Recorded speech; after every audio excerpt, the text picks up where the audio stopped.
নমস্কার। আপনারা নিশ্চয় সুস্থ আছেন, ভালো আছেন।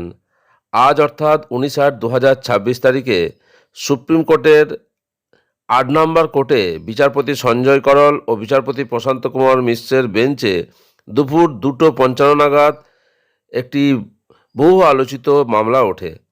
অন্যান্য কয়েকটি মামলার শুনানি শেষ হওয়ার পরেই স্পেশাল বেঞ্চে ডিএ মামলার শুনানি শুরু হয়। আজকের শুনানিতে একাধিক বিষয় উঠে এসেছে, যার মধ্যে অন্যতম হলো ইন্দু মালহোত্রার কমিটির কাছে সরকারি কর্মচারীদের দাবি পেশ এবং গ্রান্ট ইন এড কর্মীদের বকেয়া ডিএ ইস্যু।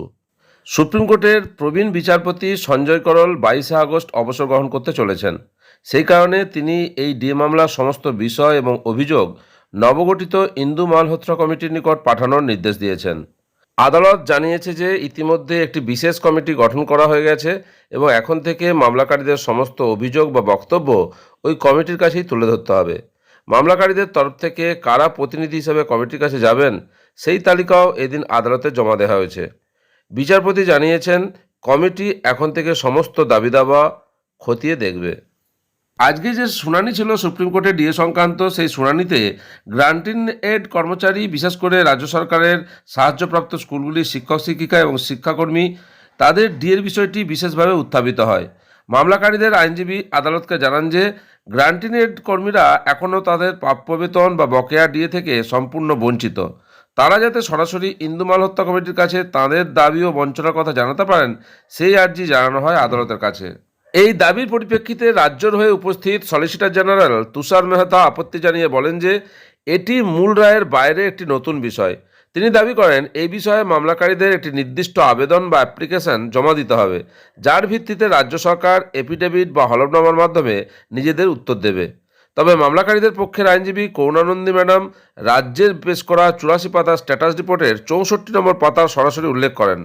তিনি বিচারপতির দৃষ্টি আকর্ষণ করে বলেন, রাজ্য সরকার নিজেই ওই রিপোর্টে গ্রান্ট ইন এড শিক্ষকদের ডিএ দেওয়ার কথা উল্লেখ করেছে, তাই তাঁদের বিষয়টি কোনোভাবেই এড়িয়ে যাওয়া যায় না। সুপ্রিম কোর্টের বিচারকরা যে ইন্দু মালহোত্রা কমিটির সাথে আসন্ন বৈঠকে কতজন প্রতিনিধি উপস্থিত থাকবেন তা নিয়ে কিন্তু এদিন আদালতে বিস্তর আলোচনা হয় এবং প্রথমে মামলাকারীদের তরফ থেকে 5 জন আইনজীবী, 3 জন প্রতিনিধি এবং 2 জন নেতাসহ মোট 10 জন প্রতিনিধির কথা বলা হয়েছিল। কিন্তু সলিসিটর জেনারেল তুষার মেহতা জানান যে প্রতিটি সংগঠন থেকে একজন করে প্রতিনিধি যাওয়ায় সবথেকে যুক্তিযুক্ত হবে। বিচারপতি প্রশান্ত কুমার মিশ্র এই বিষয়ে সহমত পোষণ করে জানান যে কমিটি কোনো আদালত নয়, তাই সেখানে অহেতুক ভিড় বা ক্রাউড করার কোনো প্রয়োজন নেই।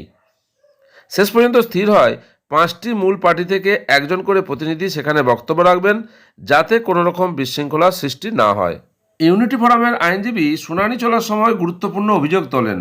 তিনি বলেন যে রাজ্য সরকার all India consumer price index AICPI মেনে ডিএ প্রদান করছে না, বরং নিজস্ব পদ্ধতিতে ডব্লিউবিপিআই এই অনুযায়ী 65% ডিএ দিচ্ছে, যা কেন্দ্রীয় নিয়মের পরিপন্থী। বিচারপতি এই বিষয়টিও কমিটিকে খতিয়ে দেখার নির্দেশ দিয়েছেন। অন্যদিকে সলিসিটর জেনারেল তুষার মেহতা আদালতকে জানান যে ইতিমধ্যে রাজ্য সরকারের তরফ থেকে প্রায় 7,700 কোটি টাকা সরকারি কর্মচারীদের প্রভিডেন্ট ফান্ডে জমা দেওয়া হয়েছে। এই টাকার সঠিক হিসাব অর্ডারের কপিতে বিস্তারিতভাবে পাওয়া যাবে। আজকের শুনানির শেষে শীর্ষ আদালত জানিয়েছে যে ইন্দু মালহোত্রা কমিটির সাথে প্রতিনিধিদের বৈঠকের পর আলোচনার সম্পূর্ণ সারাংশ একটি সাপ্লিমেন্টারি এফিডেভিট বা অতিরিক্ত হলফনামা আকারে সুপ্রিম কোর্টে জমা দিতে হবে। সেই রিপোর্ট জমা পড়ার পরেই ডিএ মামলার পরবর্তী শুনানির দিন ধার্য করা হবে। যেহেতু বিচারপতি সঞ্জয় করল অবসর নিচ্ছেন, তাই পরবর্তী শুনানি বিচারপতি প্রশান্ত কুমার মিশ্রর বেঞ্চে হওয়ার সম্ভাবনা প্রবল। আজ সুপ্রিম কোর্টের ডিএ মামলার শুনানিতে কী হলো, গ্রান্ট ইন এড ও মালহোত্রা কমিটি নিয়ে কী জানালো শীর্ষ আদালত, সেই সম্পর্কিত যে তথ্য সামনে এসেছে তা আপনাদের সঙ্গে শেয়ার করলাম। আপনারা সকলে সুস্থ থাকুন, ভালো থাকুন।